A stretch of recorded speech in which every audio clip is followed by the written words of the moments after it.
সামাজিক মাধ্যম ফেচবুকত সাংবাদিক মনোজ গোস্বামীয়ে কৰা এটা বিতৰ্কিত পোষ্টক কেন্দ্ৰ কৰি ৰাজ্যত অব্যাহত আছে প্ৰতিবাদ। এবাৰ টাইপাই শিৱসাগৰ চহৰৰ মাজমজিয়াত মনোজ গোস্বামীৰ পুতলিকা দাহ কৰি সাব্যস্ত কৰিলে প্ৰতিবাদ। শিৱসাগৰ চহৰৰ দৌলমুখ চাৰিআলিত মনোজ কুমাৰ গোস্বামীৰ প্ৰতিকৃতি দাহ কৰি উত্তাল প্ৰতিবাদ সাব্যস্ত কৰি সাংবাদিক মনোজ গোস্বামীয়ে ফেচবুকত নৃশংস অত্যাচাৰীৰ নৃপ্ৰতিকূল বুলি আহোম জনগোষ্ঠীৰ প্ৰতি বিভ্ৰান্তিমূলক আৰু উদ্দেশ্যপ্ৰণোদিতভাৱে ফেচবুকত পোষ্ট কৰি আহোম জনগোষ্ঠীটোক হেয় প্ৰতিপন্ন কৰাৰ নিকৃষ্ট ষড়যন্ত্ৰ কৰিছে বুলি মন্তব্য টাইপাৰ নেতৃত্বৰ। অতি সোনকালে মনোজ গোস্বামীয়ে ক্ষমা নুখুজিলে টাইপাই মনোজ গোস্বামীৰ বিৰুদ্ধে প্ৰতিবাদ অধিক তীব্ৰতৰ কৰি তোলাৰ শংকাৰ সংগঠনটোৰ।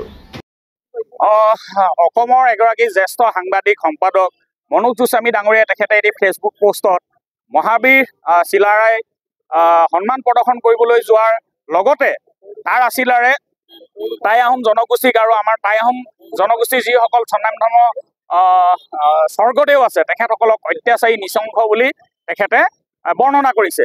গতিকে এটা জনগোষ্ঠীক তেখেতে সেৱা প্ৰতিপন্ন কৰা যি নিকৃষ্ট কাম কৰিছে তাক আমি ধিক্কাৰ দিছোঁ। কাৰণ অসমীয়া জাতি গঠন কৰাৰ ক্ষেত্ৰত বা অসমীয়া জাতিটো ধৰি ৰখাৰ ক্ষেত্ৰত টাই আহোমসকলে বা আমাৰ স্বৰ্গদেউসকলে সৰ্বোচ্চ ত্যাগ কৰিছে। গতিকে এনে সৰ্বোচ্চ ত্যাগ কৰা এটা জাতিক আজিৰ তাৰিখত তেখেতে সেৱা প্ৰতিপন্ন কৰিব বিচাৰিছে, এই কথাটো আমি কেতিয়াও গ্ৰহণ কৰি ল'ব নোৱাৰোঁ। আজি আহোম লোকসকলেই নহয়, আজি অসমীয়া অন্যান্য ব্যক্তিসকলে আজিৰ তাৰিখত এই কথাটোত জাঙুৰ খাই উঠিছে। গতিকে এটা অসমীয়া মহাজাতি গঠনৰ ক্ষেত্ৰত আমাৰ যিবিলাক কৰণীয় আছে এই কৰণীয়বিলাক প্ৰত্যেকটো জাতি জনগোষ্ঠীয়ে কৰি গৈছে।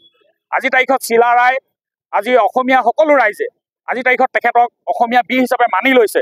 আনকি য'ত আহোম অধ্যুষিত শিৱসাগৰ জিলাত আমি বিশ্ব মহাবীৰ চিলাৰৰ বহুকেইটা প্ৰতিমূৰ্তি আমি ইয়াত স্থাপন কৰিছোঁ। গতিকে আমাৰ এই মহাপুৰুষসকলক লৈ আমি সকলো গৰ্ব কৰোঁ, কিন্তু এগৰাকী মহাবীৰক সন্মান জনাবলৈ গৈ অবাঞ্ছিতভাৱে তুলনা কৰি আহোম জনগোষ্ঠীক যিটো নৃশংস বুলি কৈছে, যিটো অত্যাচাৰী বুলি কৈছে, এই কথাটোৱে আমাক আঘাত দিছে।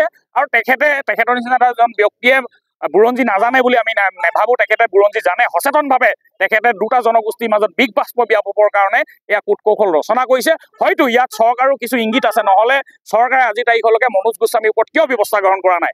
কাৰণ আমি দেখিছোঁ বিগত দিনসমূহত যিবিলাক বহু ব্যক্তিয়ে আপোনালোকে যদি যোৱা ৫-১০টা বছৰ চাই বহু ব্যক্তিয়ে টাই আহোম জনগোষ্ঠীক লৈ তুচ্ছ তাচ্ছিল্য কটু মন্তব্য কৰিছে। আৰু আমি আৰক্ষী থানাত আমি গোচৰ দিছোঁ, কিন্তু এটা গোচৰো আজি তাৰিখলৈকে চৰকাৰে লোৱা নাই, যাৰ বাবে বাৰে বাৰে আমাক অপমান কৰিবলৈ সাহস কৰিছে। গতিকে চৰকাৰলৈ আমি বাট চাই হয়তো আমি নাথাকিম। আহোম জনগোষ্ঠীৰ ৰাইজ জাঙুৰ খাই উঠিছে। হয়তো অনাগত দিনত চৰকাৰে যদি ব্যৱস্থা গ্ৰহণ নকৰে, আহোম জনগোষ্ঠীয়ে বা টাইপাই যদি নিজাববীয়া ব্যৱস্থা গ্ৰহণ কৰে, তেতিয়াহ'লে কিন্তু আমি দায়ী নহ'ম। শিৱসাগৰৰ পৰা ছৈয়দ মুস্তাকুৰ ৰহমানৰ ৰিপৰ্ট, অসম আদিত্য।